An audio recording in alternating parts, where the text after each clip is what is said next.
Welcome back to the Always Reading Book Club. It is your girl Kiki Reader. I hope you all had a wonderful holiday. I did. We are jumping into a standalone, but yet it's a part of a series.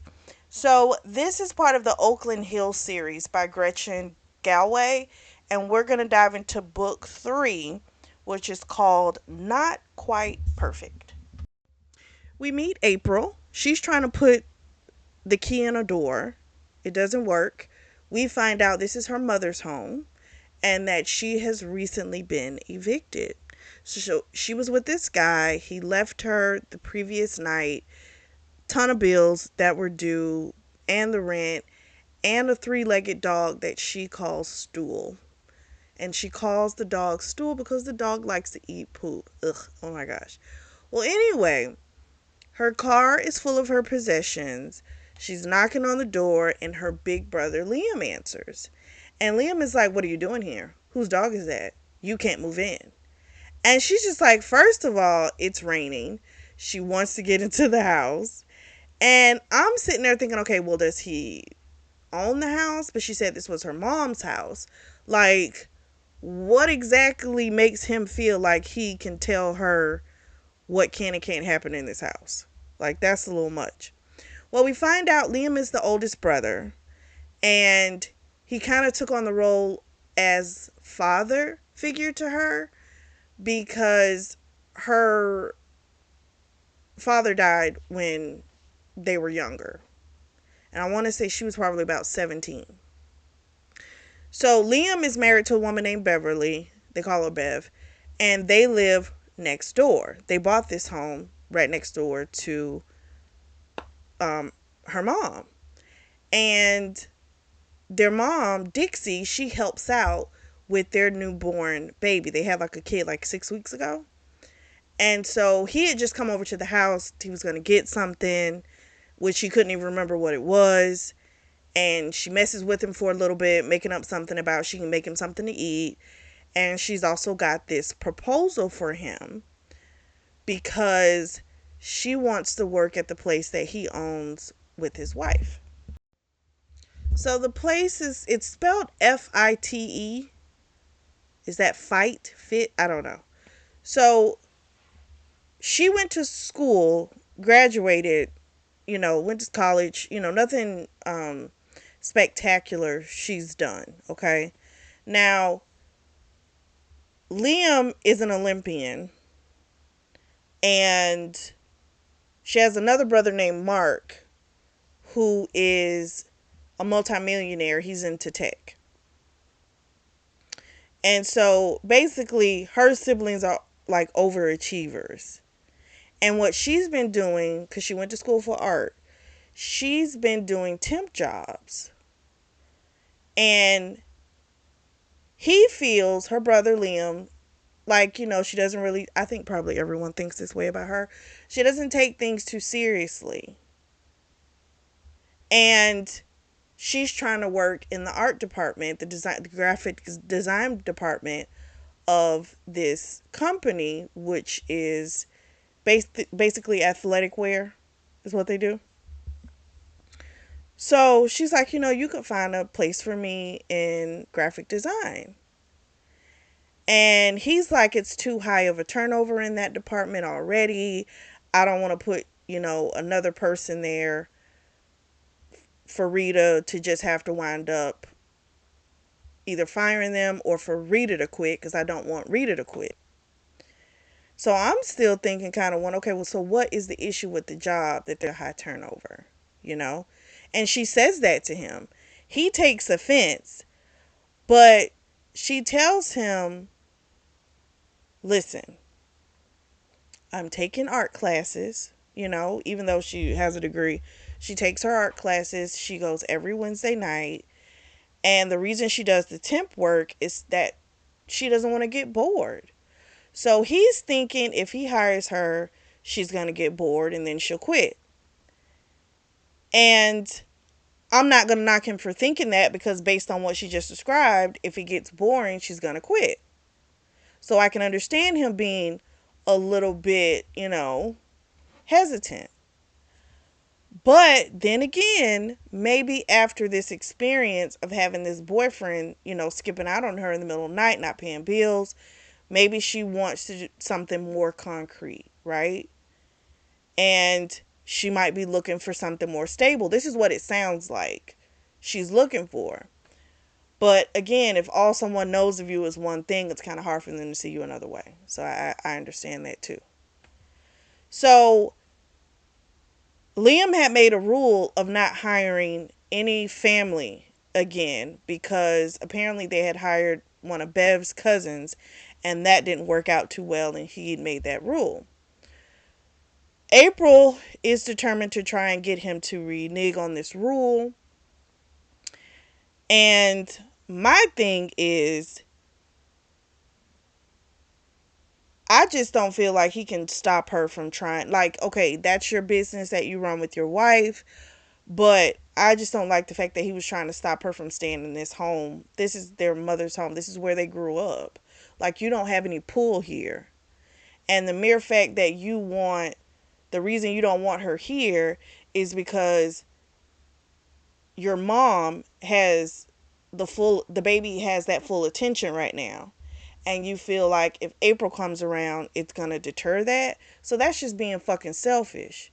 You know what I'm saying? Like, two of you had a kid, you and your wife, and to me I would think if April comes around there's another person to help. Like, how could that be bad? We then meet Zach Fain. He's 32 years old. He's a widower and he is a business consultant. He's got his MBA, and basically what he does is he goes in and he like fixes companies. So he's been brought in as a consultant to help with, is it FITE, Fight Fitness? I'm going to say Fight Fitness. It's a little weird, but okay. He's been brought in because technically the owner is Bev, his wife, Liam's wife. Okay.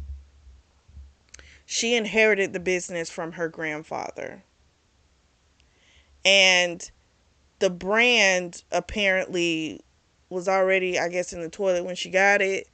And so they're rebuilding. So clearly some things are going on, especially with Liam saying earlier that there's this high turnover rate. So that means there's issues in this place, and clearly the two head people can't fix it. So they brought someone in to try and figure out what's going on and get a handle on it. So this is his first day. He's coming in. It's like 8 in the morning, and he finds out Liam's not coming in until like 10. The receptionist, Virginia, she's super bubbly, um, but she offered to give him a tour, but he's like, no, he think it's best if he just waits for Liam. So but he does just kind of walks around, just get kind of a little familiar. He notices a lot of issues, definitely security issues. He's noticing he wants to implement an open door policy while he's here, because again, he's here to fix whatever issues that can be fixed and really turn the company around. So then he goes to see this room. There's a bunch of cubicles, and there's someone back there. She looks super young. She's got on these boots, but she's got on a t-shirt and a jacket over it, almost like she doesn't know how to dress, right? They have this little back and forth, and he asked her who she was, and she asked who he was, but no one's giving names. And then she winds up skedaddling out of there because he's like, are you supposed to be back here? And she's like, actually, you didn't see me. And she runs out. So he calls reception, and he's like, hey, is it protocol for, what's the protocol when someone's in the building and they're not supposed to be? And the girl's like, oh, they really don't have something in place. So yeah, this place is a mess. So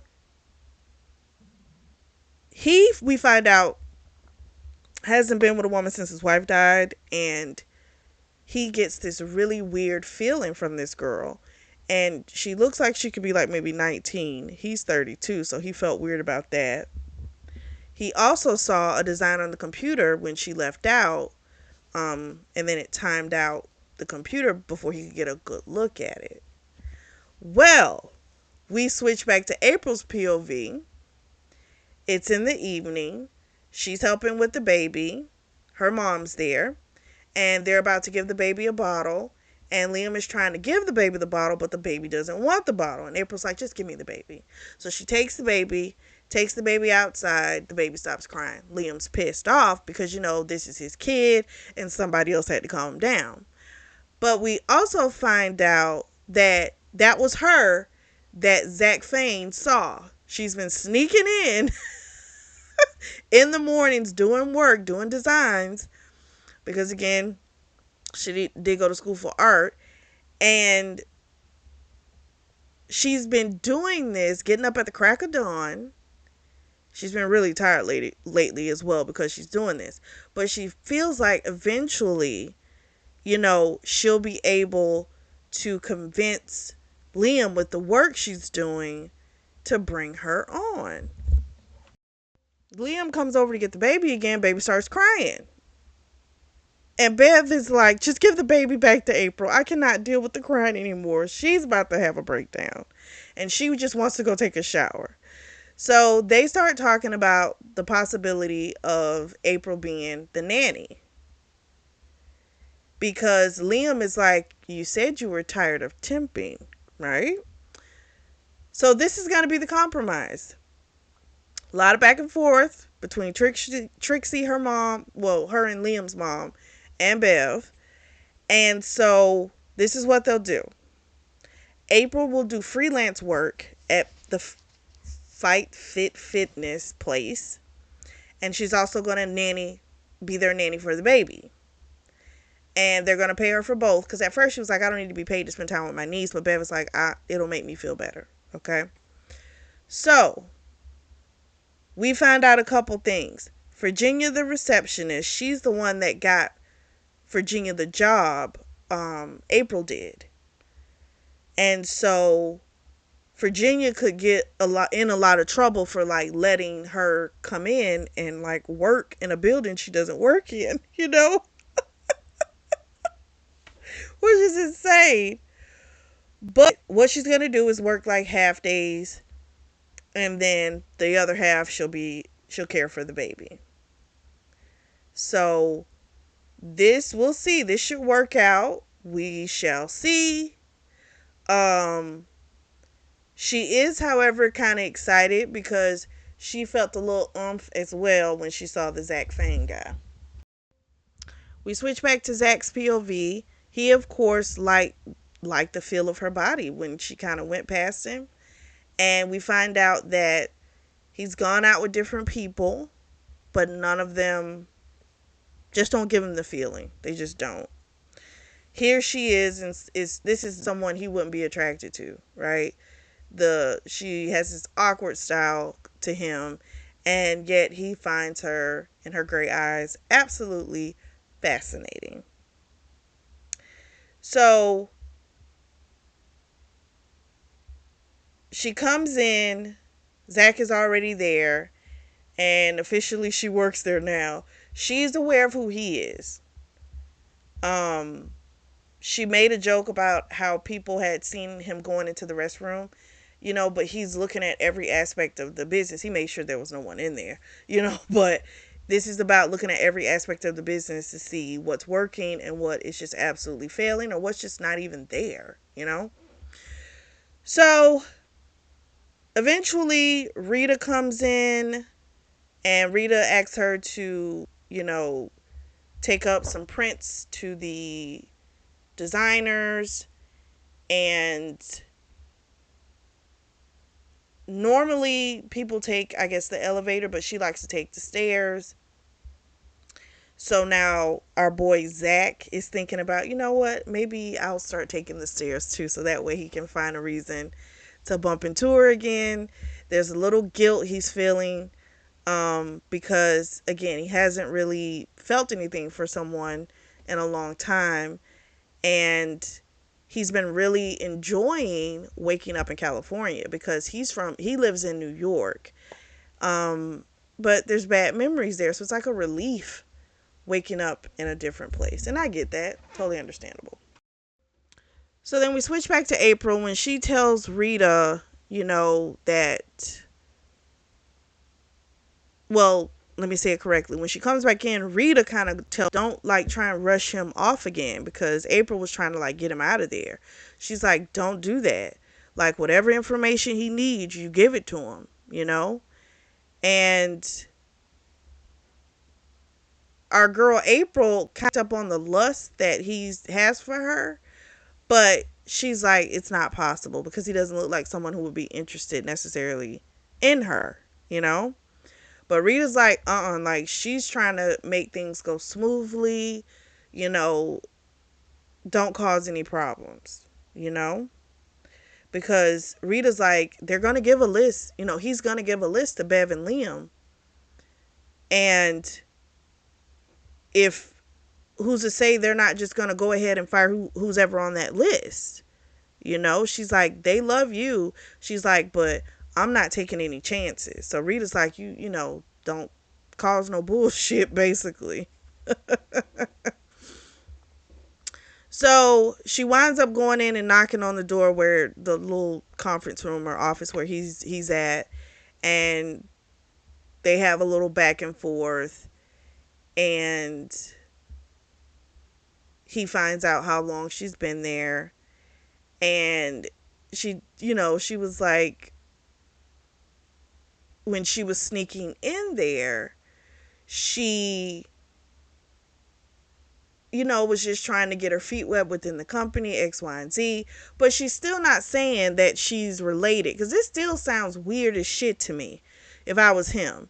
Like, if she said, okay, I'm Liam's sister, and, that's why I was sneaking in because I'm trying to prove to him X, Y, and Z. It's still wild, but it makes a little bit more sense.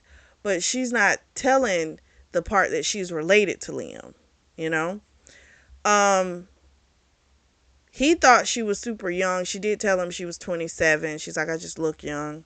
I have my whole life. He tells her that tomorrow morning he's going to start in her department, the art room.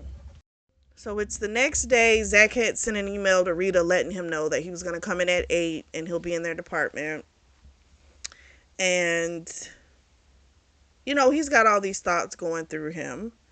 First of all, he feels bad about liking April. Well, not as bad. Let me say it correct. He doesn't feel as bad now because now it's just a 5-year age difference. Um, he changed his clothes like 3 times before he came in today. So yeah, he likes that girl. So he likes that woman. So he's thinking of, like the way he was treating it like it was a date, it's just him going to work. So, but I think everyone who's ever liked someone probably at work probably has done something like that. So anyway, Rita normally comes in around 9. Um, but she came in early and he said, don't do that. He's like, I'm not here to disturb anything. He's like, come in at your regular time from here on out. Like, don't do anything special. So then April comes in. Rita goes to a meeting and he's talking to April. His desk is going to be right behind hers. And he wants to know kind of everything, but she's not revealing too much. She says she wants to learn the designing system, and that, what else did she say? He told her he had saw that, these pink pants she had created, and they looked really nice. He asked her for her last name. She wouldn't give it. She almost slipped up a couple times and almost said Liam was her brother. So, but he'll be able to pull it out of her eventually.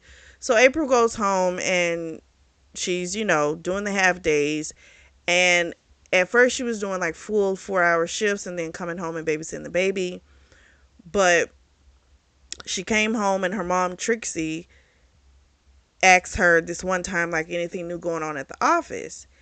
And, wanted to know if there was, any potential guys there. And she's like, it's a design team. Everyone's gay. I was like, oh my gosh, she is so stereotypical. But anyway, she winds up telling her about Zach because the mom kind of pulls it out of her. And she explains he's the business consultant, X, Y, and Z. And the mom just kind of lets her know that she should go for the things that she wants, and she kind of goes through the issues she went through when their father died. She's like, "Listen, I didn't expect him to pass away when you were 17, you know? So you need to make sure you live life to the absolute fullest." And we know what she's doing. She's trying to push her towards this guy. And so she winds up saying, "Hey, feel free to invite him over for Thanksgiving dinner. I'm sure he would like a normal dinner, being that he's out here by himself." And eventually she caves and she says, "How about the following week? We'll have him over, because having him over for Thanksgiving is weird. We'll do it, the week after." And her mom's like, "Great." So her and her mom are gonna go to the salon because her mom is like, "When are you gonna see Zach again?" Because Zach is gonna go out of town for the holidays. And she was like, "When you come back, he'll see you with the new hair. He'll know you'll be ready for dating." So the mom is all in about trying to push her over there. So Zach he's back. He went to New York for Thanksgiving because he spends time with Meg's family. He says at this point he spends more holidays with Meg's family than he did with Meg when she was alive. So it looks like they had a really short-lived marriage. He knew he wanted her by like the fourth date, and so 2 months in to the relationship, to dating, he asked her to marry him and she said no. But then when she got the cancer diagnosis, she changed her mind. So his family, Zach's family, they don't celebrate holidays or birthdays because of a religion they grew up in. And so even though now that they don't practice that religion anymore, they still just don't do those things. But Meg's side of the family, they do. And they consider him a part of the family. They've always treated him like one. And so, but he kind of feels at this point like he needs to move on. Like he's spending too much time with Meg's family. And he feels like doing that is not him moving on. So he comes in the office and it's a lot later than normal. Um, April walks in and I said that so wrong. He came in at his like normal time, 8. Well, then April comes in a lot later. She's the one who came in a lot later. And it was probably like 12 minutes, which means he's just being dramatic because he was just waiting for her, which is why it seemed like it was so long. So eventually she comes in. They have their little banner back and forth. And this is going to be his last day in the art department because they are running pretty good. They're running efficiently. The designers for the women's and men's team are now in New York. So he's going to wind up hanging out another week with April and Rita in the art department because his plan was to just go on over to the design team. But he can't do that now. So as they're sitting there, he sneezes. She thought he was getting sick. He was like, "No, it's just my allergies, just a lot of dust mites." Rita comes in. She's like, "Yeah, I've been saying the same thing. They need to get an air filter." And then it all comes out about who April really is. Rita didn't mean to say it, but it just kind of slipped out. And when she said it, and mentioned about her working half days with the babysitting the kid, that's when it comes out that she's Liam's sister. So he, of course, is like, "Rita didn't do your interview right. Like they just gave you the job." And Rita's just like, "Yeah, that's just kind of how it normally happens. She doesn't get consulted. They just put someone in her department." And she says, "But she's been a great choice. Blah, blah, blah, blah, blah." But he clearly hears about the other times that, some nepotism has gone on within the company. And of course, this made April upset because it's like he's attacking her family.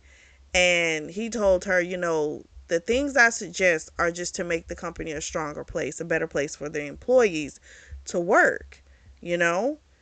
So her thing is, "Yeah, but if you put in some report about certain things and they get rid of me, you'll be long gone. And everyone here, they're the ones that are going to have to live with the decisions that are pulled from that report." So Rita wants to talk with April, so she has her go in the back alley after Zach leaves out, and Rita is concerned. Like, she tells her, I'm not trying to lose my job, you know? And April's like, as long as you're okay, you'll be fine. And she's like, listen, it's just me. I take care of my children. I have to have this job. So I don't need anything about my department saying that it's not being ran well. You know what I'm saying? Like, I just don't need any crap, you know? And April says, I'm not going to do anything to mess anything up for you. I promise. Anything, any prints, anything you need done, I will get it done for you. I promise. Everything will be fine. So then we switch back to Zach's POV. And Zach goes to talk to Liam. And basically it's like, you didn't tell me that that was your sister, blah, blah, blah. Liam says, I just wanted you to judge her based on her work, not who she was related to. But he says, if she does a poor job, she's out of here. And he's like, okay. He just wanted to make sure that shit was being fair. And I get that, right? Because you're talking about giving her the job. Normally people get certain jobs, especially when you're talking about a nepotism. Because the thing about it, you got to keep it. But I'm not mad at him for saying she has to do good work. I'm not just going to keep her on because she's my sister. I respect that. So our boy Zach is tossing and turning because he has had the most erotic dream about April. Basically, in the dream, they were like fucking all over the building.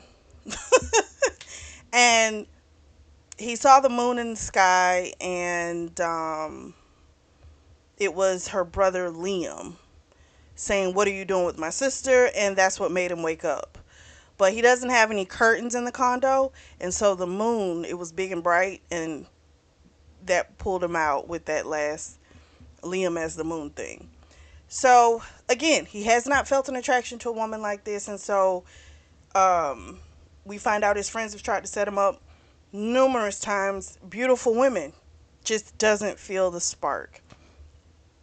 So after Meg died, he never felt like an ounce of anything in comparison to that, like just nothing. And what he feels for April appears to be even more, you know? And so he's decided to try and do something about this. So he next day he goes into work. He asks April when she comes in if she's available for lunch. Well, she winds up telling him no. Um, she felt, at first she was like, did I hear you correctly? Like, did you really just ask me? And he said, yeah, he asked her. Well, she said no, but then when Rita came in, he asked Rita, hey, Rita, will you come lunch on me? And Rita was like, sure. So now it's like, oh, he wasn't even really it wasn't what she thought. Also, I did forget to mention, he did apologize to April. Zach did. He told her he wanted to apologize because he did go into Liam, expressing his concerns about the nepotism, you know. But they're fine. She's like, just don't talk about that again.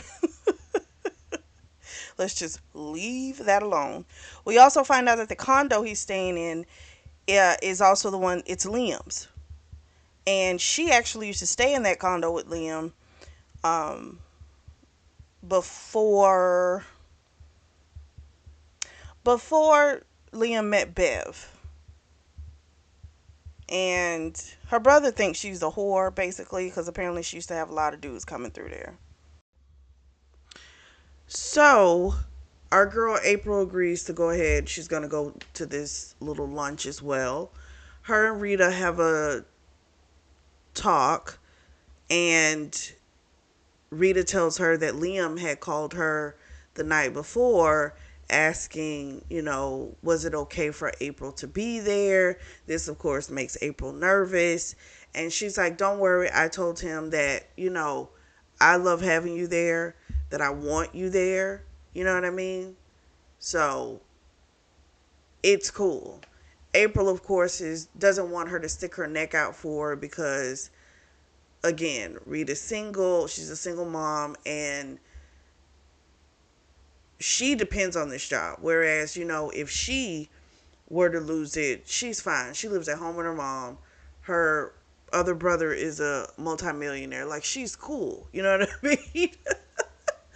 But Rita was just, you know, really saying, but you're doing good work. You know what I mean? Like, in spite of how you may have come to me, you're doing really good work. And that did make her feel good.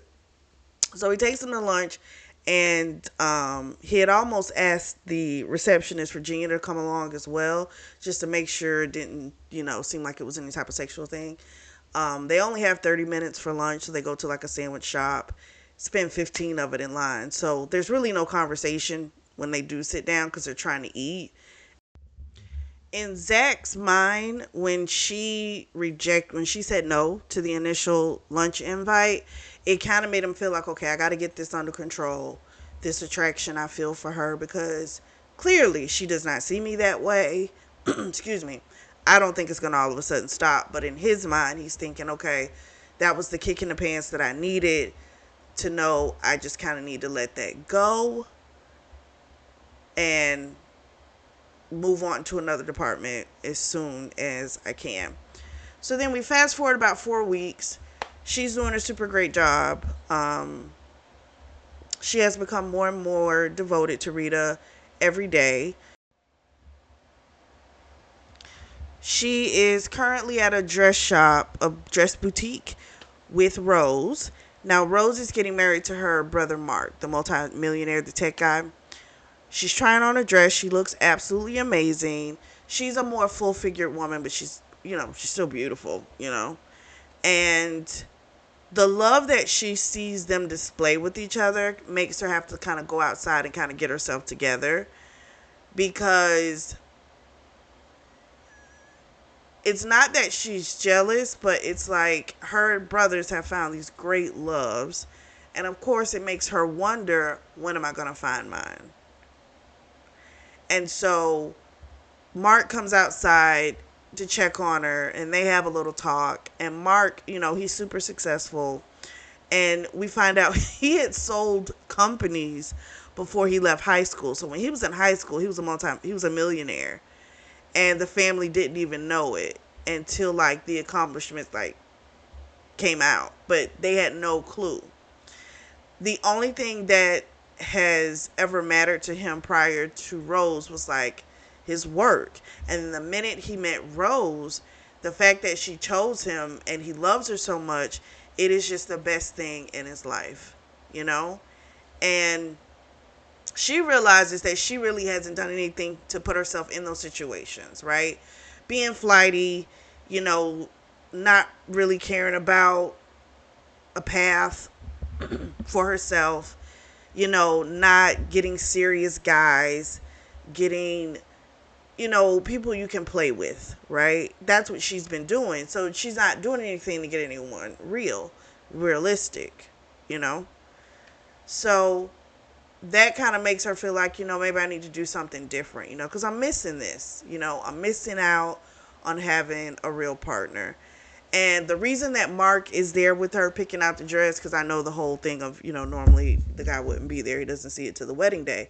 Well, Rose's family lives on um, they live on the East Coast. And so Mark is the only person that she has here. And so it makes perfect sense. Even if it did, even if that's just how they wanted it to be, then that's how it would be. But her and Mark are like everything to each other. They're completely inseparable. That's just who and what they are. The following Thursday, she's with Mary the baby, and she's cleaning up some spit. Well, some throw up from the kid. Liam comes in, and he's like, you got to go get ready. Zach is coming over for dinner. mom's making her famous lasagna.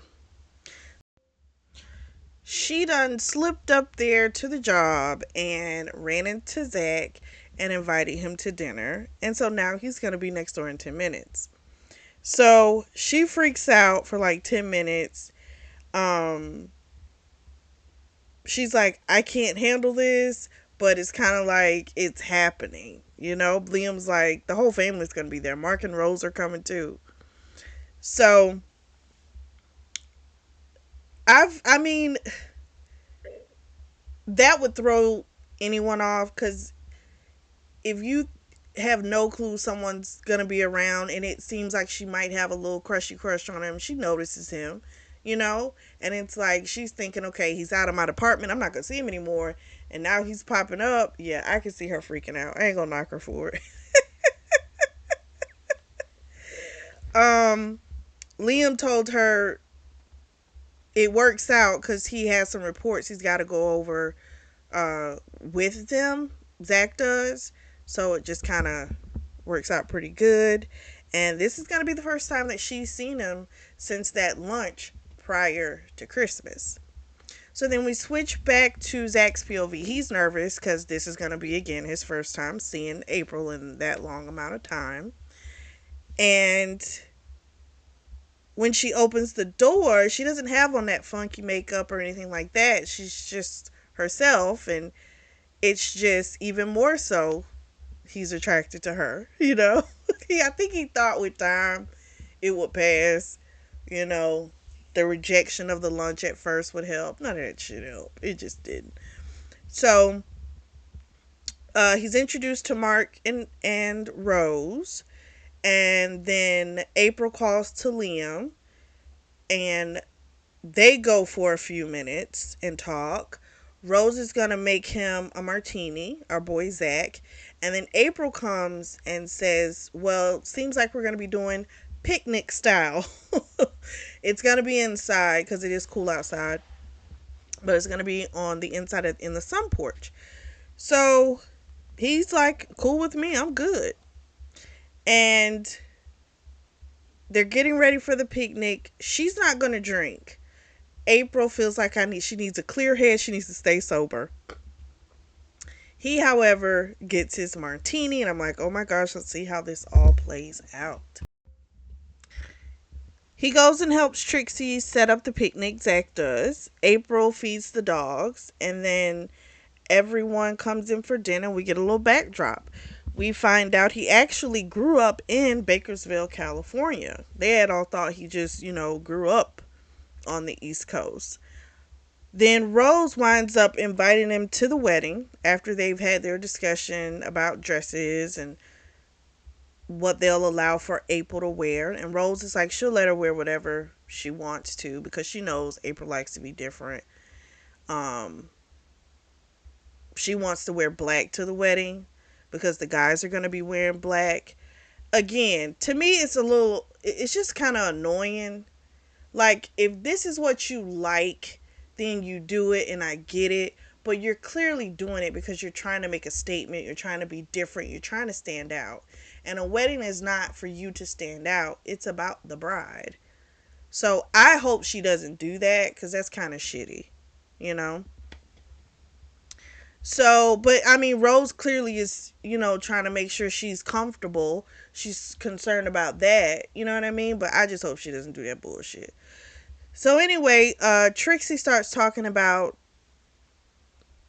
something about being April's date for the wedding. And Rose is like, yeah, we're going to send you an invitation. So just so he knows that it's real. But he's, of course, more than willing to go. Especially if he gets to be April's date. So after dinner, he helps with the dishes. He does the drying. April offers to take him to the BART, which I know, which is so cool because I visited there a few times. And while they're in the car, she winds up asking him a little bit about a portion of the conversation that they were having with the family. So she asked him, were you married before? Because when they were talking about the wedding stuff, he made this comment which kind of made it sound like, okay, maybe he was married. And he said, yes, I was. And she talks about how, people her age, they're getting married, they're just starting out, X, Y, and Z. No one's really been divorced yet. And he says, "Oh, I wasn't divorced, she died." And so he was like, she had cancer. It was about 4 years ago. She's totally blown away. Did not expect that answer. Um, she asked him how old he was. He says he's 32. She's thinking, oh, he's just 5 years older than me. They get to the BART station. She finds out he's actually renting Liam's old condo, and they hadn't put it on the market yet, so they just allowed him to stay there, or for this period of time, because I think he's supposed to be there for 6 months. And then she told him that, you really don't have to go to the wedding. She's really trying to like talk him out of the wedding. My family's crazy, blah, blah, blah, blah, blah. And he's like, "I like your family." And he says, "I like you too." And she feels all these little tingles all over. He doesn't get out the car. They're at the station. And she realized him saying that statement, that was as far as he was going to go. She was going to have to make the move. So she grabs his cheek, and closes the distance. They have this great kiss. It's so intense. And then all of a sudden he breaks it, because he starts thinking about the fact, like, he wants to get in business with her brother Mark, because he's in the tech business, and he wants to take his consulting business into tech. So he stops the kiss. He's like, "You know what? I'm sorry. I shouldn't have done that. I shouldn't get involved. I don't get involved with coworkers, all this type of stuff." And she makes the comment, "Well, what if I want to kiss you again?" And he's like, "Probably not the best idea." And he could tell she did not like that answer. He apologizes, and he's like, "I'll see you around." She looks pissed. She does an illegal turn after he gets out. And, you know, even though he said no, he wanted her. He wanted to stop her from leaving, but it's just, right now, he feels it's just not the right thing. So we fast forward a little bit. Rita's been out of work because her kids, they're really sick, and everything is falling onto April, but she's risen to the occasion. It's helped her focus, and she really didn't want to think of the rejection from the kiss, right? So all this work has helped her. So she goes to see someone named Tegan, who's in the on one of she's not a designer, but she's like a designer's assistant. And she did a design that had like a stripe, and the girl's like, "No, that's not what I asked for. These are not the notes I said. You need to make this correct," all this type of stuff. But she has the notes that the girl said, and clearly this is crap. And we find out she's been going through this a lot, where they tell her one thing, but then when she does it, they say that's not what they wanted. They wanted something else. So she's been dealing with this with the women's department, which is trash. So unfortunately, it's hard for her, to deal with this. She winds up going in the stairwell. What was that? That sounded so weird. And she allows herself to have a little cry, and she's mad at herself for feeling so emotional. And then she hears someone say, "April." I thought it was going to be Zach, okay? It's not. It is her brother, Liam. And he, of course, wants to know what's going on, but she's not going to tell him. And he's like, "You need to tell me. If you don't, I'll have Zach look into it, because Zach is actually doing, he's going through the finances, because apparently when the grandfather, before he died, he had like, it was just a lot of mismanagement of funds. And so he's trying to go through all of that stuff or whatever. But April again is like, "I'm fine. Don't worry about it. I'm just having a rough day. It's okay." She just wants to get out of there. So she leaves. She goes and gets a coffee. And Zach runs into her outside, and he can tell something's wrong. She again will not budge, won't say what's going on. And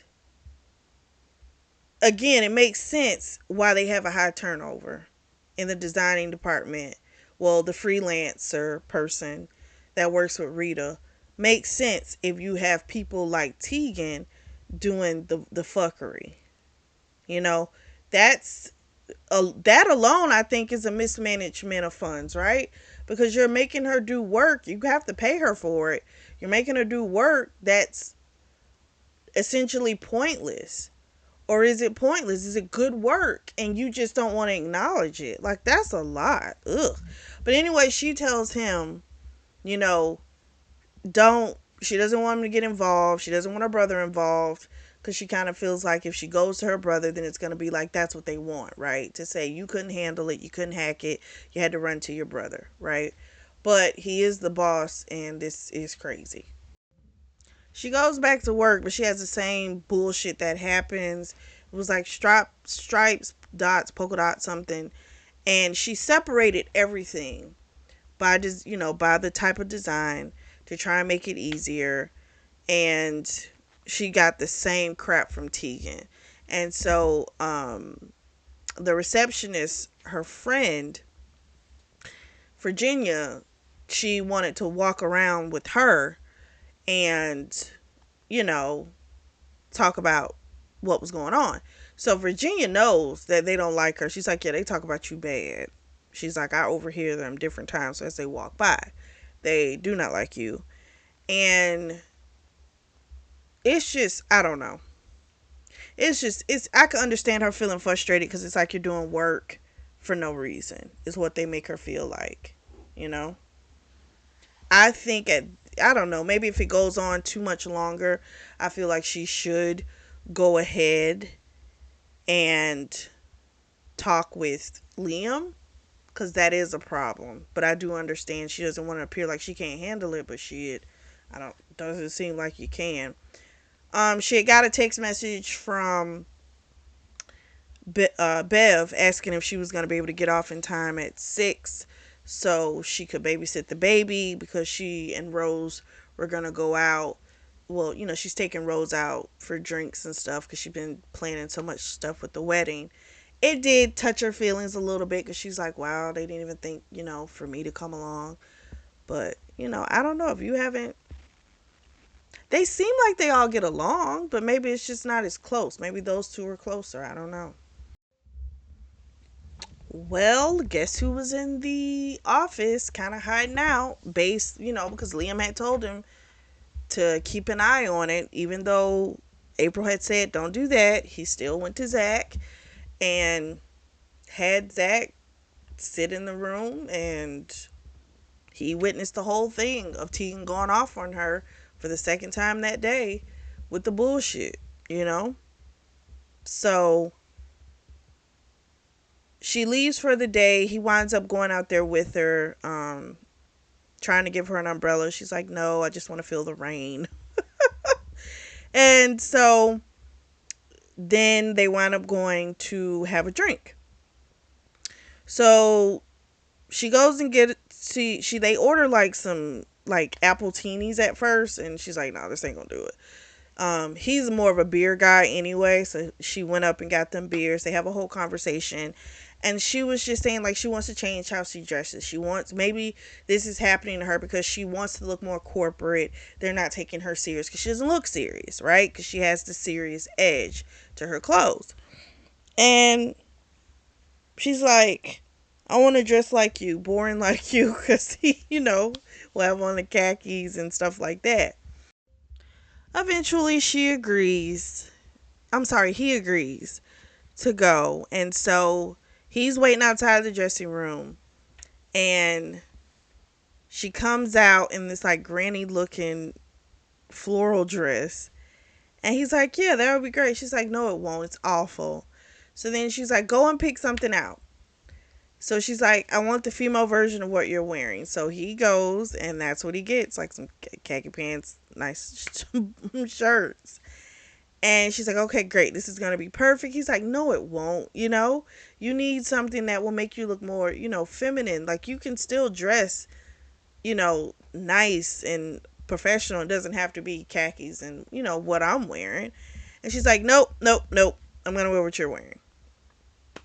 And she's like, they'll go Besides, these khakis don't go great with my boots. So she goes to the register and purchases, and then he's going to walk her um, to the BART. So the next few days, it is basically the same bullshit. Tegan telling her to do stuff, then saying she never asked for that. Just fuckery. Absolute fuckery.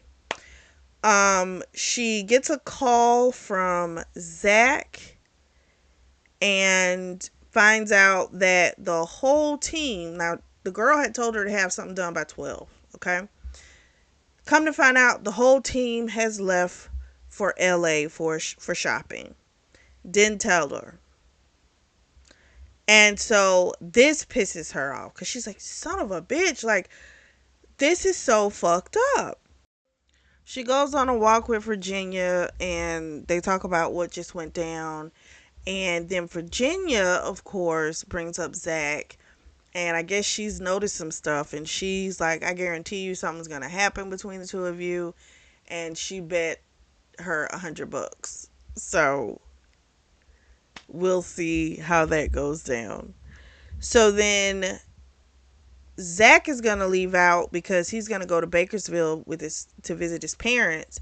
It's a Thursday, but since they are leaving, the design team left, and that's where he's been, working with.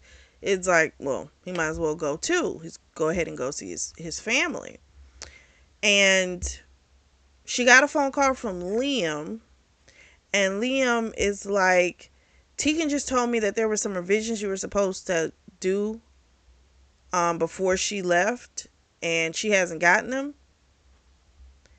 And so she looked real quick, and she's like, maybe she just doesn't know how to work the system. She uploaded them again to the system and told him it's done. And she didn't go through the whole thing about what Tegan had done earlier. She just left it alone. Even though, keep in mind, Tegan's already left for the day. So I don't know. Something's grimy going on. And the girl winds up using like an old design from like a previous year. Which is like, that doesn't make sense. Like, why are you using old designs? That's just insane to me. So, and I forgot to mention Rita, who's on family leave, they don't even know when she's going to come back. So, again, how long is she going to keep going through hell with these designers? Because at this point, it is sabotage. It's just, there's no other way to look at it. So then we switch to Zach's POV. Zach is renting a car because he's real. So he offers to give her a ride home because it's like on his way. So while they're driving, they're, a little convo they have. And he was talking about like celebrating birthdays and stuff like that. Because she had asked the questions like, is it someone's birthday? Like, you going to visit your parents, And she said, well, we don't celebrate birthdays. And he explains how his parents were part of a religion that didn't celebrate it. And even though they left a long time ago, they still don't celebrate it. And so then he does say that he has a meeting on, I guess, that following Friday. He has a meeting with Bev because she apparently wants to come back to full time, which means that she's going to be babysitting all day. So she almost told him about the deal with Liam, but then she starts talking about him coming over. Did he want to come over and finesse another dinner invite? And he's like, well, I got a long drive ahead of me today, so, And then she says, well, what about Sunday? And she says, Mark will be there, And he's like, okay. She's like, so if you happen to come around 4 o'clock, and he says, maybe I will. So April's cooking. Zach is on his way. She cooked this big chicken and she's super nervous. She's changed about 6 times. Liam and Bev took the baby Mary up to Lake Tahoe to take pictures of the baby in the snow.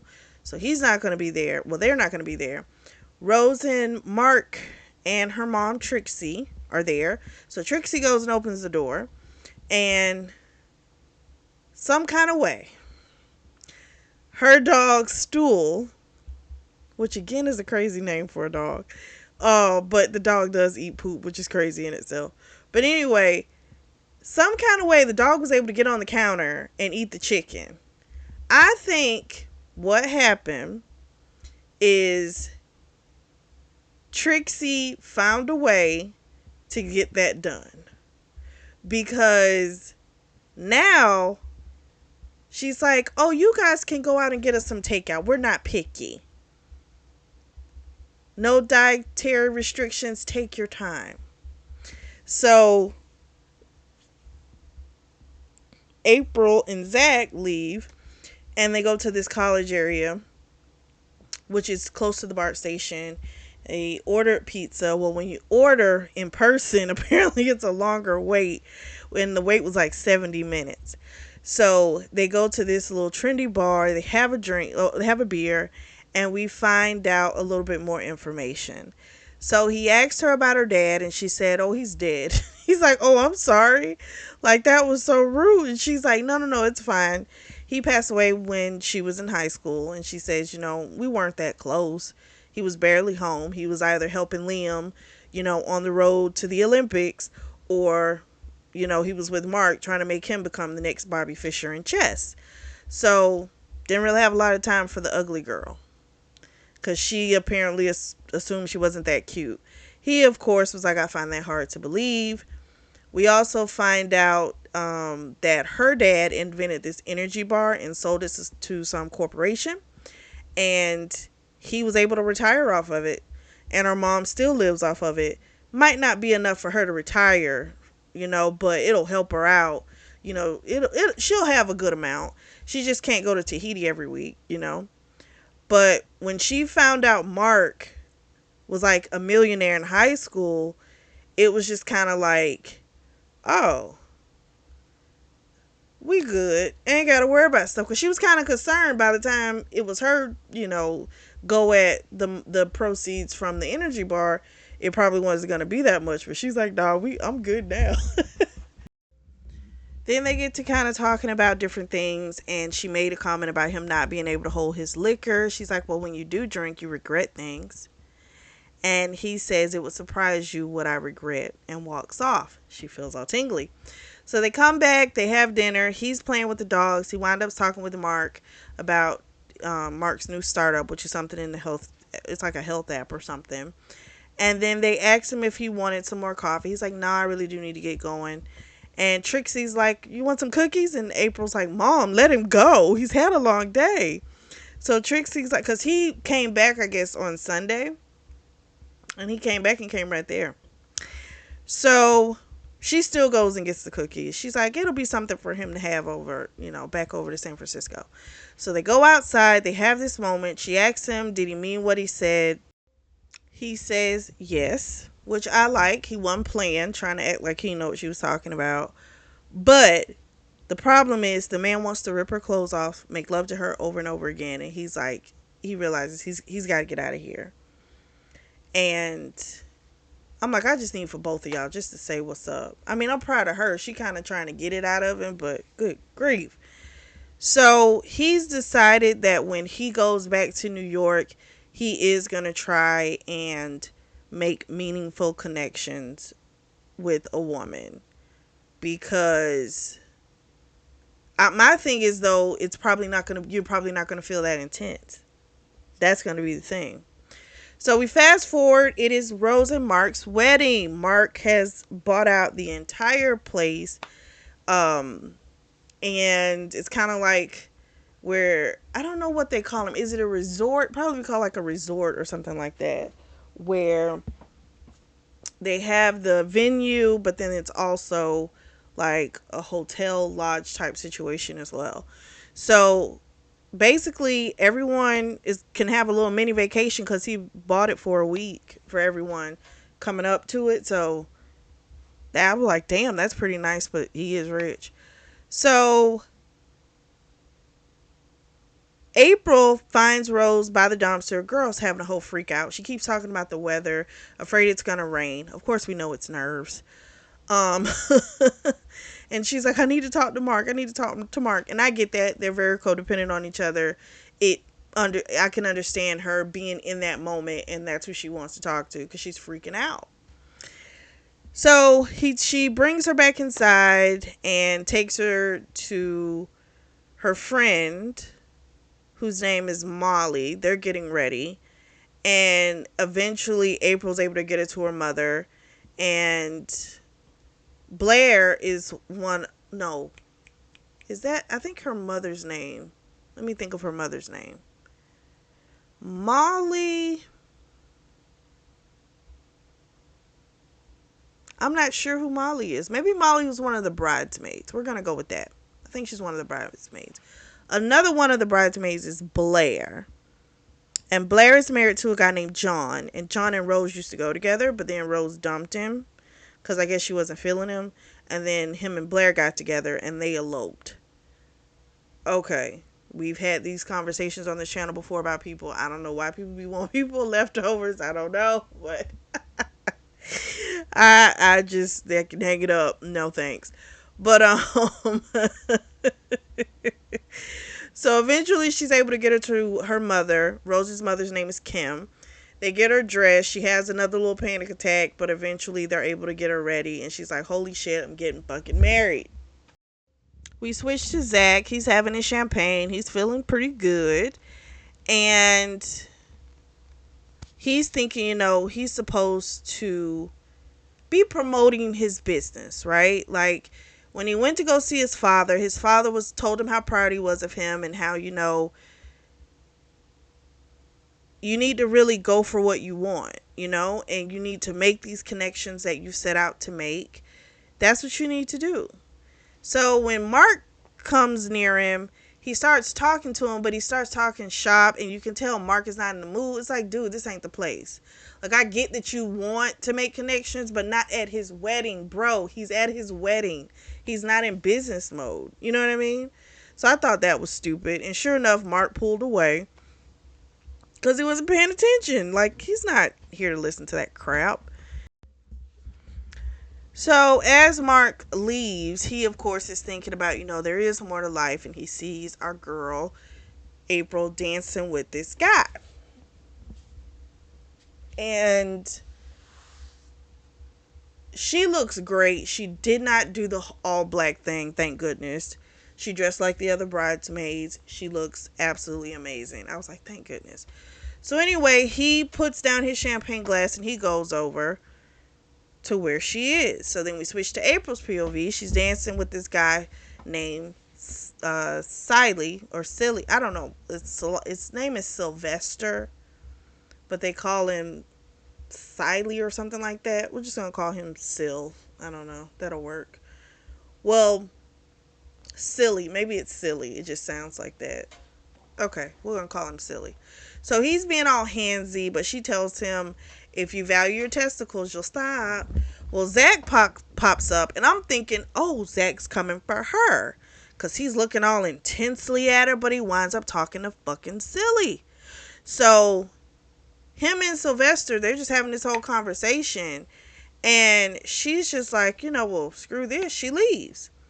So then she rescues Rose from her parents because she was trying to get away from those people. And she, being that our girl April is an artist, she did think about how beautiful Rose looked and how she would like to paint her, do a nude, nothing sexual or anything like that, but just to try and capture Rose's essence, So she's like, one day she's gonna have to ask her about that. She's thinking about both of her brothers. Listen, they found love. They're very happy. They're building families. And it's starting to make her sad. And so she decided, what, I'm just going to go upstairs and just, drink and just wallow in my pity. At first, she wanted to go and take the baby up and play with the baby, but Lemon and Bev were having such a great time with the baby. It was like, then she was like, let me just go upstairs and just have a drink, just get drunk. Well, then Zach appears with cake, and they go in a corner, and he goes and gets her coffee, but she's like, no, champagne, I want champagne. So she winds up eating a flower. It was real. She thought it was like a fake one, but it was real. But she just winds up eating it, washing it down with the champagne. And something starts going on at the door, and they get up to go, and sure enough, the bouquet is being thrown, and it hits her smack dead in the face. And she's like, don't worry, I got a head, a head of stone. It's cool. A bunch of people had their phones out and were taking pictures. And then he, of course, had her arm, and he's like, are you okay? Let me get you some ice. And she decided, fuck it, she wants him.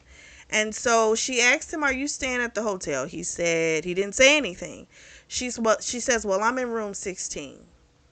He goes, upstairs? She's like, yeah, upstairs, 16.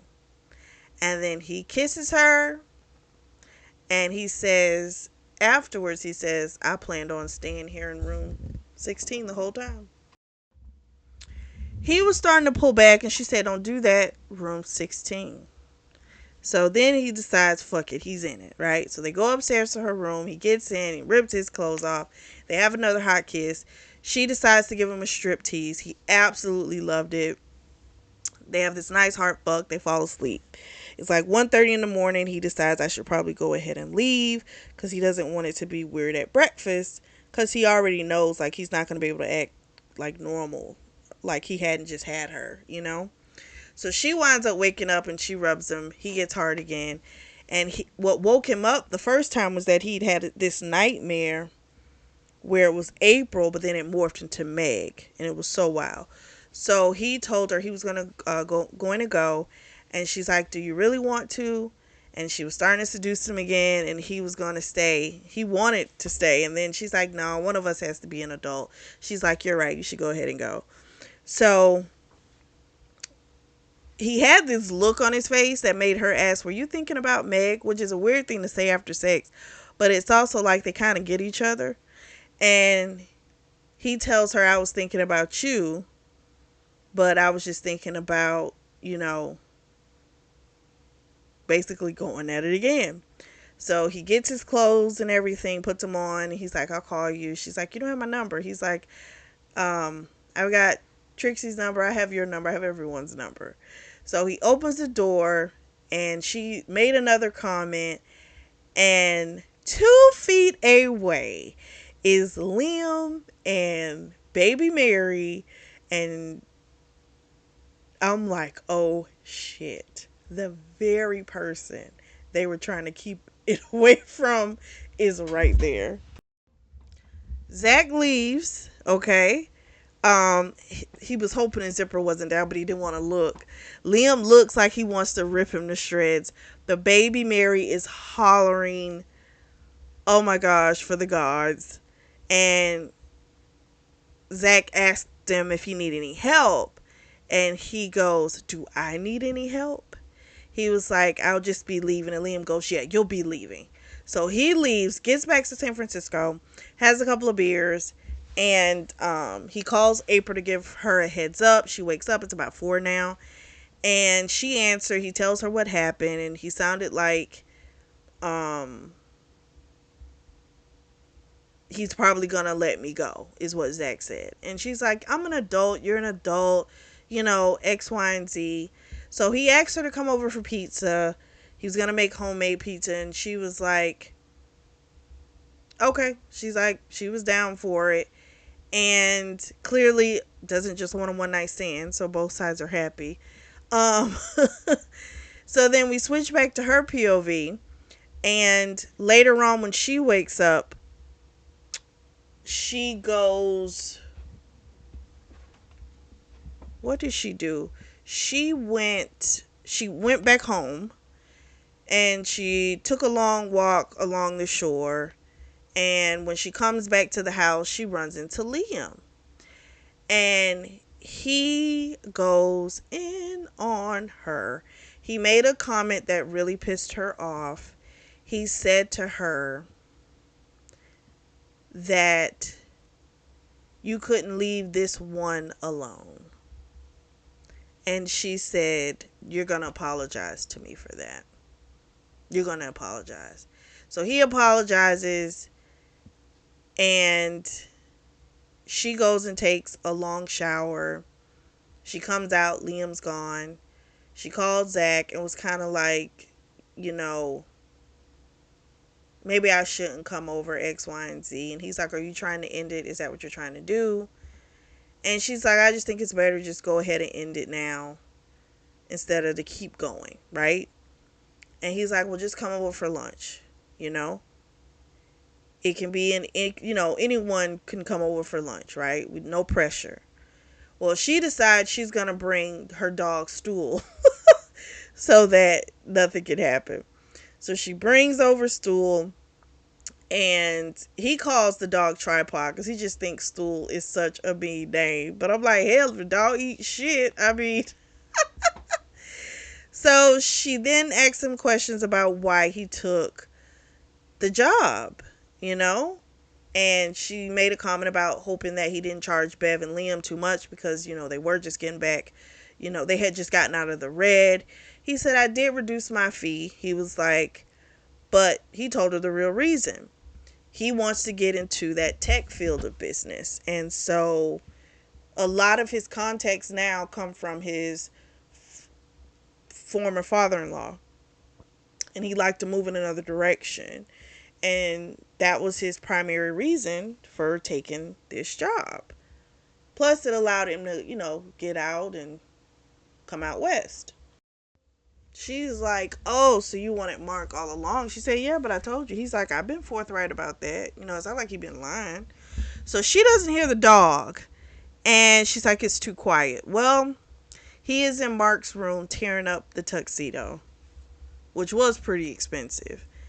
And all he says is, "Good boy." He's not mad. April, super apologetic. "I'm so sorry." She felt horrible. She was going to leave, but he kept asking her to stay. He gave the dog some sausage, washed his hands, put the pizza in the oven, and while he waited for the pizzas and stuff, he's thinking all these thoughts, right? So he goes back out. He doesn't see April. He's thinking she left. But she had just gone out on the balcony and let Stool pee on the newspaper. She didn't want to talk. I'm sorry. She didn't want to take the dog like all the way downstairs. So he was like, "I thought you left." She said, "I thought about it." And he's like, "I'm glad you didn't." So then they take the dog, put the dog to the side, and then he takes her in the room. And he's like, he takes her clothes off and he just stares at her. He's like, "This is what I wanted the first time. I just wanted to look at you." And then they have this nice heart fuck.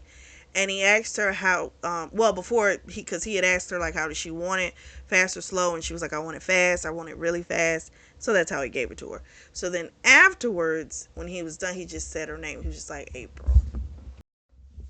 So next day, April gets into work, 8:01. She, of course, has thoughts about the previous night, and they were beautiful thoughts. So they didn't just have sex, but they talked, they laughed. Great time. It was honestly one of her the best experience she's ever had. So now she doesn't want him to leave. So she gets a call from Tegan saying that she asked for some polka things and it was just a bunch of bullshit.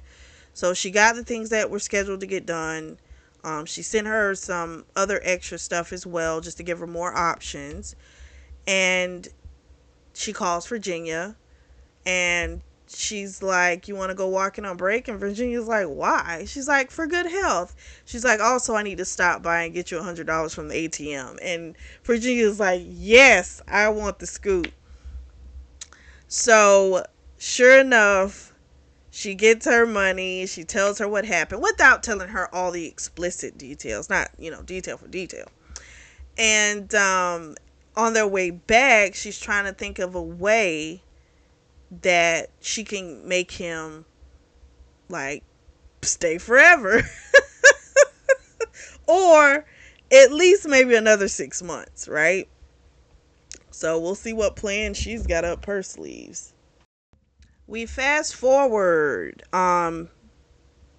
April and Zach, they spent a lot of time together outside of the job. And it's now May, which means we're coming down to the wire because he was only going to be there 6 months and he came in December. No, hold on. He was there Thanksgiving too. Ooh, maybe it's April. I think it's April. It's April. So he's going to be done, I want to say, by June. Like the end of May, he's supposed to be done. So I think they have about 8 weeks left. And yeah. So they've been spending a good little bit amount of time together. Well, anyway, her mom, of course, is noticing she's not coming home. She's leaving out. So her mom, of course, makes a comment and says, you don't always have to go to his place. You all can be here. I can get earbuds. She's like, no, I don't want to think about you listening to me having sex. So he comes by to take her on a hike, and she's going to bring the dog's stool as well as a backpack full of her stuff, some of her drawings. So when they get to the trail, he's looking at her drawings. He really liked them. And then there's this notepad that when he went for it, she said, nope, can't look at that. He's like, wow, now why can't I look at it? Well, this is why. It was pictures of him. But there were ones that she had drawn of him in the nude. And he's like, I don't ever remember posing for you. She's like, you didn't. It's from what I thought you would look like. So he was like, so you were pining for me all along? So she's thinking he was upset, but he was like, no. He's like, the idea that you have pined for me just as long as I've pined for you. He's like, I've wanted you from day one. And so they start kissing. They couldn't do anything because people were coming and they had to get the dog. But it's still lingering in her mind. There are only weeks left. So Zach has a meeting with Liam, and he's basically letting him know he's winding down everything. He's going to be coming up with the final report soon. And Liam hasn't brought up the situation about April, but he has been more cold towards Zach than he was previously. So Liam tells him, well, I spoke with Sylvester, and he asked about you, that he's considering you for a project back east in New Jersey to start on June 1st. And then Liam was like, what exactly do you have going on with my sister? And Zach says, honestly, I don't know. And he's like, what is it? Liam says, if you're going to leave in a matter of weeks, what does that mean for her? And he just tells him, Zach's like, I'll have the report for you in far enough time. But I'm not leaving any earlier, because I guess the Sylvester guy was kind of wanting him to come out sooner. But he's like, I'm not leaving sooner. I told him I wasn't done here until the end of May. That's not changing. And as far as the other part with the sister, he just wasn't going to tell him anything. Because I get it. Big brother, father type figure. I get it. But that's something him and April, they've got to figure that out. So he's about to have a date with April, and he's about to leave out, and he gets a call from Meg's older sister, Sarah, and she's got her son, Max. They're doing a video call, and she's looking at him like, do you have a date? He finally admits he does have a date, but he wouldn't tell her too much else. He did say her name was April, and that was kind of it. And she's like, well, I'm happy for you. And she's apparently one of the ones that have been trying to set him up for years. But then after this phone call, grief kind of set in, and he started thinking about Meg and how little he had known her that long, right? And it just put him in a funk, basically. So they go on their dinner date, and it's supposed to be dinner and a movie, but after dinner, she got like maybe 12 words out of him. And so she decided, you know what, I'm just go ahead and go home. He says, can I take you home? He was like, and she's like, are you serious? And he's like, she's like, why would you want to take me home? Like, you've like barely talked. And he eventually convinces her to, let him drive her home because she was just gonna leave and catch the bus back. They get back to the house. He walks up with her to the door, and he asks if they can have dinner tomorrow. And she said, when he was like, my place, she's like, no, here. And she goes and talks with her mom, but her mom didn't tell her what she thought her mom was gonna say. Her mom said, I thought he was uptight, and I figured, you're a fun girl, you could use some fun, but he's a widower. And she's like, basically, I'm more concerned you'll hurt him.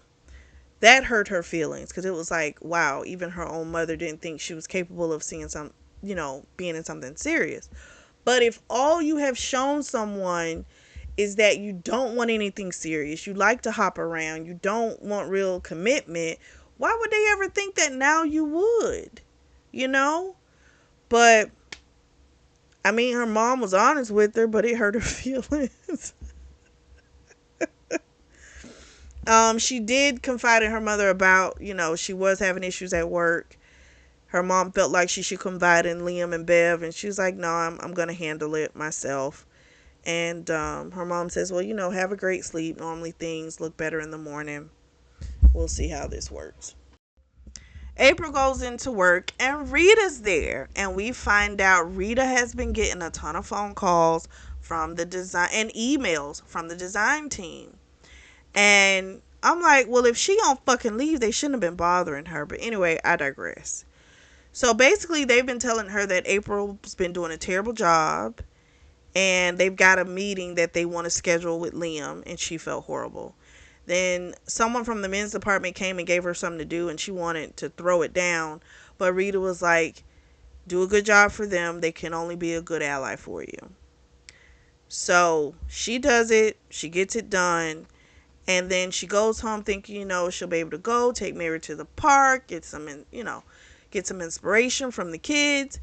And Bev answers the door and it's like, I found a full-time nanny. She wasn't looking for one, but the woman, I think her name's Alicia, she was a nanny for a friend of hers, and she'd had her for, past 6 years. And so it just kind of fell into her lap. So for her, it's been a hell of a day. So she takes the dogs for a walk. We switch to Zach. He comes home from work. He gives a call to Sarah because he knows that he was in a funk, that previous night. And he figures, hell, this is the conversation that put me in the funk. Let me talk to her. So he calls Sarah and some truths come out.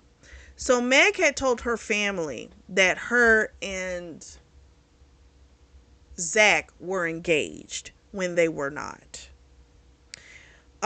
She had also said that, they were going to keep the engagement for a year from everyone, because they were living together, but they were going to keep the engagement secret. Basically, that was a lie completely, because he's like, I asked her to marry me after 2 months and she turned me down. But come to find out, Meg didn't want to disappoint her mother because they were against the whole living together before marriage. So she was trying to make it seem as something that it wasn't. She didn't want to disappoint. And he was like, I just want you all to know you all don't have to keep overcompensating by trying to make me a part of the family, And Sarah began to cry because, she didn't realize he felt this way.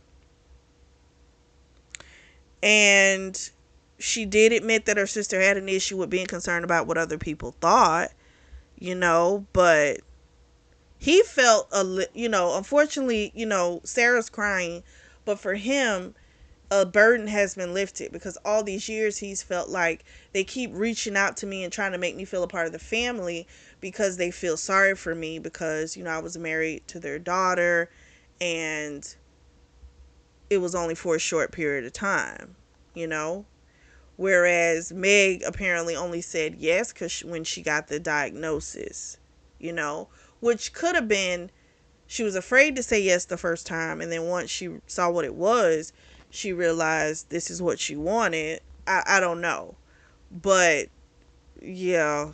But he felt better that he got what he needed off his chest. He then calls April. April answers, but she's like, I'm not really in the mood to talk. She's not really up for company. And she wouldn't tell him everything. She's like, I'll be fine. He of course apologized and wanted to make it up to her. And he's like, can I come over? I can make you whatever you want. She was trying to make sure that stool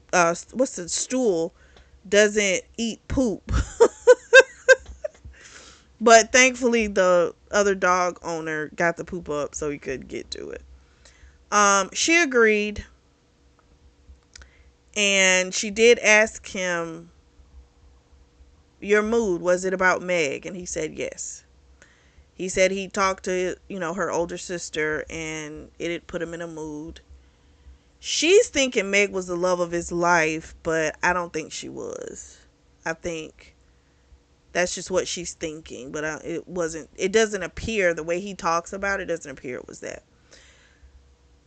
So he comes over, he cooks her food, he cleans up. Trixie left out, and she said she's going to go to a movie. And then afterwards, they clean up everything. They start kissing. And she's like, not here, upstairs. So they go upstairs. And right when they're about to go at it, she says to him, you're leaving. And he's like, and then she says, is there any way you would stick around? So he's like, I've got a job lined up already. I've never lied to you about this stuff. You knew this was coming. Like, I live in New York.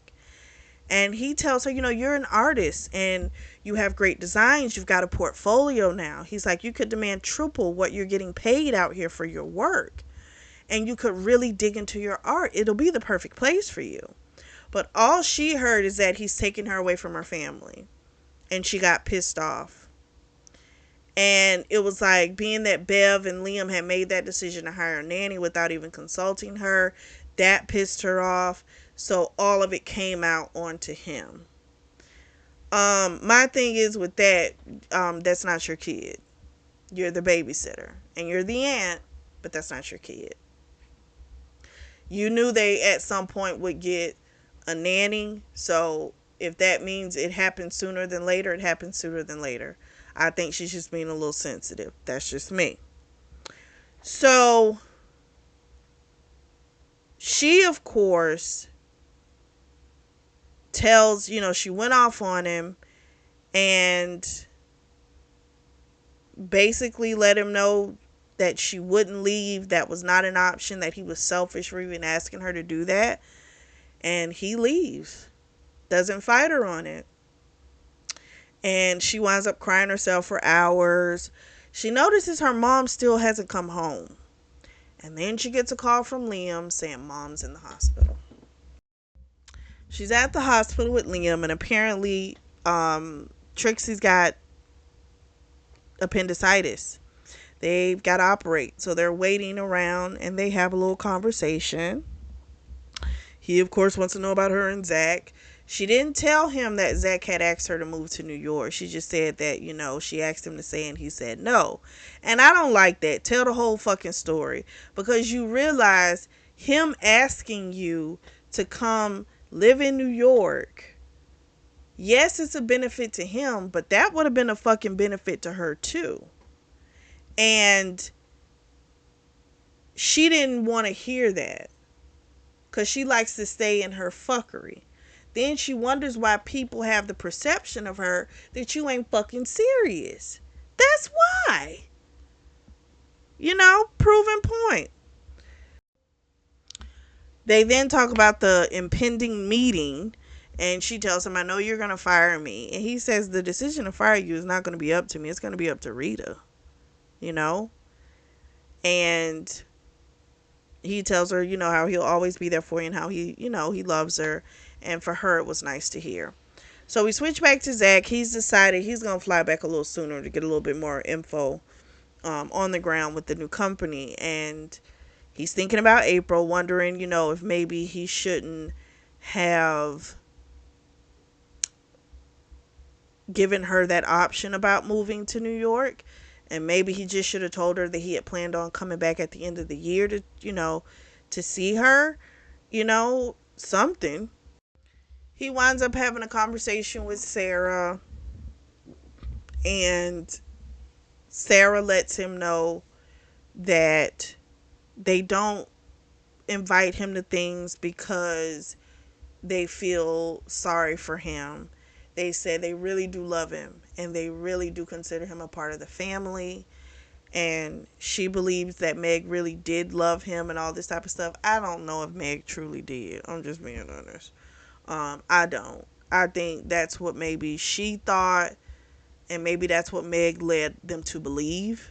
Especially if she's concerned about what other people think. I don't think it's too far fetched for her to sell to them that this is who she loves, right? I'm just saying. But anyway, um, she lets him know your family, and if you when you get married, you invite us. We're part of your family, and that made him feel good just to know he's not a burden. That they do like having him around, and if he does decide to maybe back off a little bit, it's not going to be the end of the world. So that's cool. So then April goes into work, and her trial, that's what I'm going to call it, aka meeting, is going to be in a few days because they keep pushing it off. And at first it was because her mom was in the hospital, but now it seems like it doesn't matter. But Rita told her, listen, you need to prepare for that meeting. You need to show proof. You need to defend yourself. So she went to the hospital, talked with her mom, finally told her mom what had happened. Her mom was guessing correctly, that something had gone down with Zach. And her mom says, he invited you to come to New York and you didn't think he cared about you? And she, of course, didn't want to talk about it anymore, but her mom asked her to bring some mask and something else so she could get a good night's sleep. We switched to Zach. He's at a meeting on the East Coast. Meetings with these two guys, Tim and Tom, and another guy named Tony. Too many T's. He choked on a grape. The energy was off. He was just like, you know what? I don't want to waste your time. This isn't going to be a good fit. You all have a nice day. And he leaves and breaks out in a run. So it has come to the day. Bev, Liam come in. Jennifer, the head designer. Tegan, her assistant. Darren, the men's designer. Rita comes in. And she's about to give her presentation. And she starts thinking about the fact of, even if they don't believe her with all of this evidence, is the culture in this place really going to change if you still have people like Jennifer here, She doubts they're going to fire Jennifer and Tegan, And she starts thinking like, you know what, I probably would really flourish. And if I move to New York, fuck this. She thinks I'm going to really move to New York. If it's not too late. So Zach burst into the room. He had been told about the meeting. He had gotten a message from Virginia as well as from Liam. And so he rushed back to get there. So he had proof in his folder what these bitches had been doing, but he didn't even have to break out his folder because April had everything broken down. She had her graphs, her physical evidence, all of the requests, showing that normally she went back to when, like a year prior with previous freelancers, there would be 3 requests per day. It shot up to over 12 per day. They were giving her quadruple the fucking work, and there was no reason for it. They were trying to make it seem like, they were saying like, oh no, it wasn't that many requests, but she had the proof of them. And she pulled out the numbers of what it was costing them, all of this wasted work. And so it was, she pulled out all the facts. It was beautiful to read. It really was. I was proud of her because that was her taking something serious. I was like, about time. So, there was something that had been brought up, and the Jennifer woman was like, yeah, see, Rita would have known exactly what we were talking about. And Rita says, honestly, I wouldn't have known what you were talking about. She's like, oh, yes, you would have. You would have understood. You always understand, And she's like, it was just so tragic that, your kids were sick. And she said, well, they were sick, but then I wanted to spend some time with them. And Jennifer unleashed. She goes, you were on vacation? And Bev said, "We're not going to get into people's personal lives in here, you know." And then Jennifer calmed down, but Jennifer's a bitch because she had made a comment about how Bev used to be a teacher and saying, "Oh, the school teacher's gonna X, Y, and Z." Yeah, she a fucking bitch. Well, anyway, she was trying to put everything on Tegan, right? Was like, I wasn't here for that. I didn't do that, X, Y, and Z. And it was just wild. The billable hours, everything that was done, all the work that had been thrown away, it was just insane. So then Zach says a couple things and he wants her to consider to come to New York, and she's hinting that she would. And then she's like, "Well, let me finish the presentation."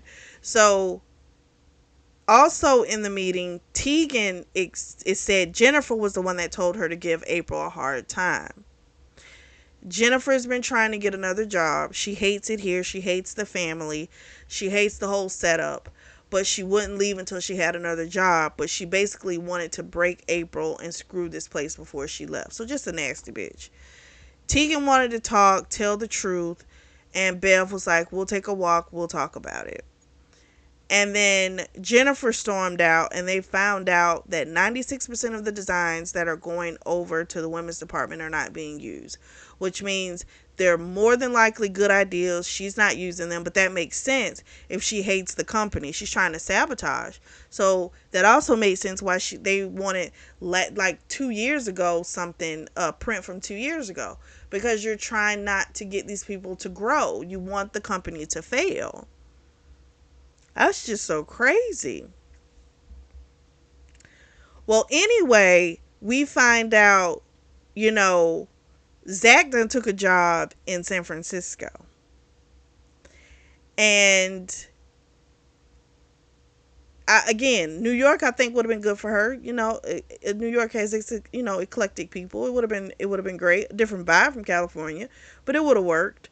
Um, but he's got this company now that he's going to be working with in San Francisco, and so that works out great. So everyone leaves out. They start kissing. He's ready to fuck. Um, bang it out in the conference room. Her mom Trixie came by with the baby Mary, and just for support. And she left, and then her and Zach, they were still in the conference room kissing. And Virginia's talking through the door like, you don't have to worry about tonight, because they were gonna have like a movie night, and it's like, nah, they're good. So we fast forward about 4 months, and they are talking about getting married. She still works at Fight. She does freelancing, and this also allows her to pay like half of the rent, because they have a place, but it's something that they both could have, where both could afford, because he can pay the whole thing, but she wants something that feels like hers as well.